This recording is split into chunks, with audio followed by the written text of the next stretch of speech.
今天有点兴奋啊，因为我马上去要见谁啊？昆汀塔伦蒂诺。对，因为一会儿我们要去参加一个昆汀塔伦蒂诺的一个中国记者的圆桌，看一下我们这个服装都非常昆汀，有没有特意穿的？还有我戴了一个锦鲤的帽子，走完我会有好运哦。包里面全都是要给昆汀签名的东西，各种黑胶，反正最重要的两个给大家看一眼啊。对，一个是低俗小说的，然后还有一个落水狗的黑胶，一会儿让昆汀在上面签名。那我们这个不送啊，这个不送啊，这是我的，你为啥送？那我们出发了哦。行。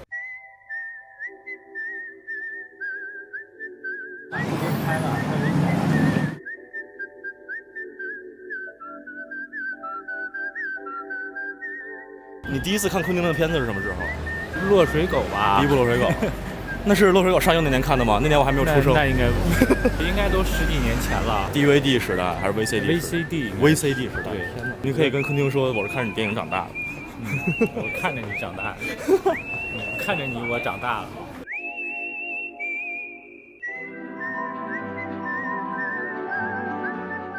During a talk show, it's kind of explaining the word 牛逼.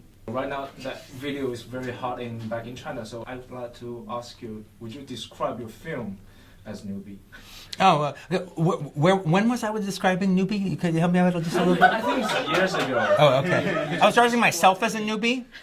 Yeah, Okay, well, I was a newbie years ago. I think I'm an oldie now, all right?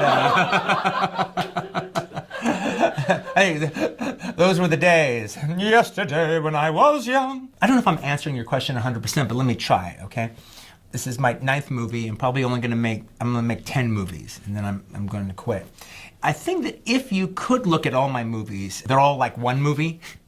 Yeah, they all could connect together as one big film. I think this would be the climax of all those movies. And I have no idea what number 10 will be. It's in here somewhere.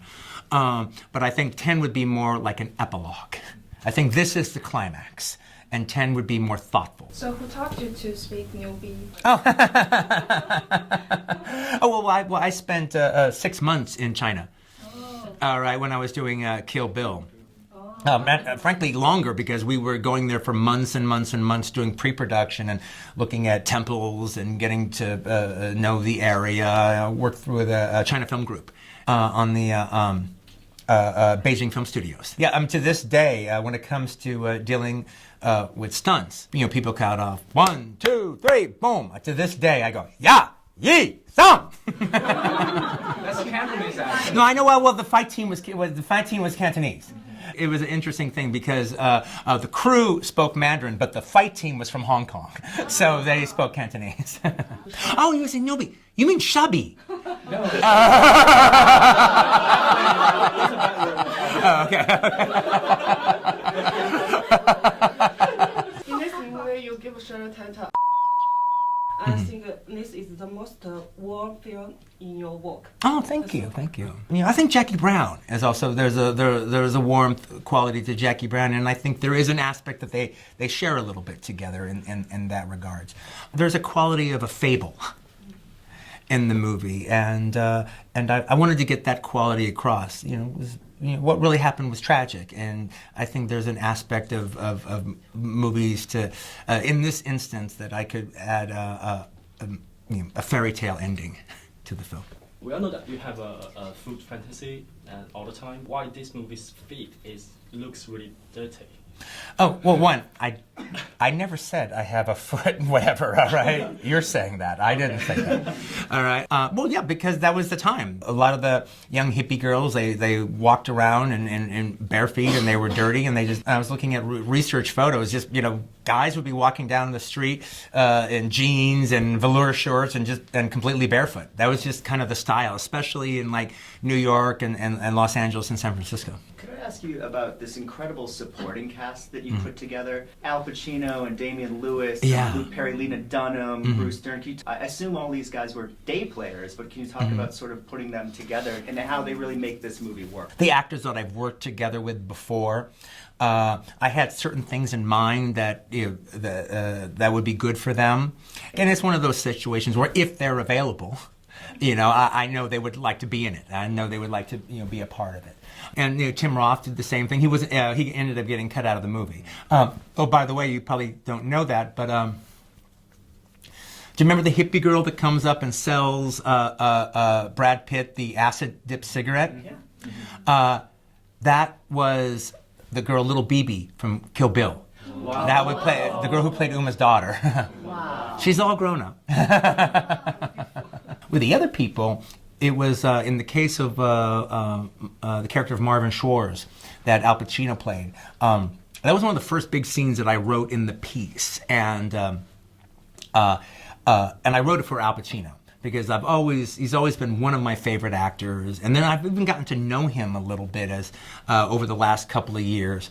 I wanted to have the pleasure of hearing Al Pacino say my lines, and I wanted to have the fun of putting Al Pacino and Leo together in the same sequence. I noticed that you went to a screening of the Chinese film White Goose Lake. Yes. So what do you think about it? Oh, I loved it. I was really taken with it, and I even liked it more the day after. I thought it was one of the most beautifully directed movies I've seen in the last couple of years. And I hadn't seen that director's earlier films. So I bumped into, I have a lot of different film friends here who follow Asian cinema particularly. And they were like, oh, have you seen his film, is it Black Rain, White Heart, something like that. Thin Ice. Yeah, Thin Ice, that's it. And I go, no, whoa, if you like this one, you'd like those ones too. And I was like, wow, it was so realistic and it was so squalid, kind of almost disgusting. But there was also a beauty lit between the rain, the squalidness of those like apartment settings. But in the midst of all this reality, this magnificent art direction where you walk into a room and there's a ugly yellow plastic sheet, all right, against the wall. Now the whole scene has this yellow, shitty, pissy quality. I thought all that was terrific. What's your attitude towards Bruce Lee? Thinking this film is a little bit funny. Oh yeah, I'm a huge Bruce Lee fan. Now, I've read, actually oddly enough, the very first biography I ever read in my life was Linda Lee's biography of Bruce Lee. It was called Bruce Lee, the Man Only I Knew. I think I read it when I was 13 or so. And just recently they've come out with another huge biography. And now, the guy who wrote the new biography, he hasn't seen the movie. He's seen a little bit of the clip. He goes, but Bruce Lee was a little arrogant. And that's what the guy is. He said, Bruce Lee wasn't trying to hurt anybody, but he had some arrogance about him. And if I was Bruce Lee, I'd be arrogant too. 刚刚其实还真的是有一点点激动，本来我以为不会那么激动的，但是还是蛮激动的，因为真的他是一个就是很好聊的一个人，我觉得是，就他特别的有意思，就整个人，而且特别嗨，对，特别嗨，就是他会给你很多意想不到的点，比如他说牛逼的这一块。我们终于知道，原来昆汀不但知道牛，原来人家还知道傻。这是不是得逼掉啊？而且就是在采访的最后，我还看看郭连凯的这个满满的收获呀！我天啊，4个签名。对啊，当然他都不送，他都不给我都没有的。对，大家就看一下就好了，大家看一下羡慕一下就好了。刚刚昆汀在走的时候，路过的时候还拍了拍我的肩膀，说一句非常重要的话。我觉得这是一个人一生之中总会说到的一句话，就是。拜拜，就跟我再见，然后他就走了，好吧？其实他刚才的采访还是挺有信息量的。对，然后包括说他老婆特别会做饭，对，他说各种做，然后还就是完全让他感受到了家的温暖，让他一个本身生活很那什么的大男孩。对，他说他家里之前是个垃圾场，然后他们两个之间同居了3年，然后3年之后，他的家变成了就他的垃圾场变成了一个真的家。我觉得我们从刚才的见面之后，还是聊回这个电影吧，因为这个电影我们也刚刚看过，尤其是我是非常喜欢，而且郭连凯也很喜欢，非常喜欢。我觉得大部分人都还蛮喜欢，因为场刊评分2.9分，其实已经是蛮高了，就比他的《无耻混蛋》和《低俗小说》都高。就大家想想，低俗小说和无耻混蛋是什么级别的电影，然后再想想这个场刊评分竟然还比它高，就能想象出大概是多好看的一个程度。对，但我觉得大家也保持一个比较理智的期待吧，因为这是一部特别迷影的电影，就非常影迷向。我觉得如果你要是一个非常狂热的影迷，对电影有非常深的爱的话，你在这里会找到非常多可以让你感受到爱的元素。对，就小李跟皮特是架空出来的2个当时的好莱坞巨星，是演西部片的，然后皮特演他的那个特技替身还有助手。然后就是我觉得它里边就是真的很多那种关于西部片的致敬，就是那些戏仿，然后那些戏谑的那些模仿的东西特别有意思。尤其它有一大段是讲莱昂纳多·迪卡普里奥去演一部西部片，其实在这种地方可能很多普通观众会觉得，哎，是不是有点长？哎，是不是有点怪？但从昆汀角度，我觉得这是必不可少的一部分，就是因为他是混迹制片厂很长时间了，他对于演员的了解是非常深刻的。他其实就是小李的那个角色，其实是很多电影都讨论过的这么一个话题，就是演员对于他本身的职业，包括名利带给他的，包括金钱带给他的东西，跟内心做斗争的一个这么一个状态。对，但我觉得昆汀是把这一种人物拍出了新意的。他包括他是怎么拍那个戏中戏的那一段，我觉得是很有新意。我真的没有看过就是这么去拍戏中戏的。这个戏中戏对小李的演技是非常考验，我觉得也是他表演生涯非常重要的一个角色。就他表演非常有层次，这里面有长镜头，然后长镜头里面有他 NG 的场面，有他各种各样的场面，他的情感是特别多元的。我觉得大家到时候可以关注一下小李的表现。所以你觉得就是这部电影在昆汀的所有9部电影里边，你觉得这部电影在你的心目中能排到前几的位置？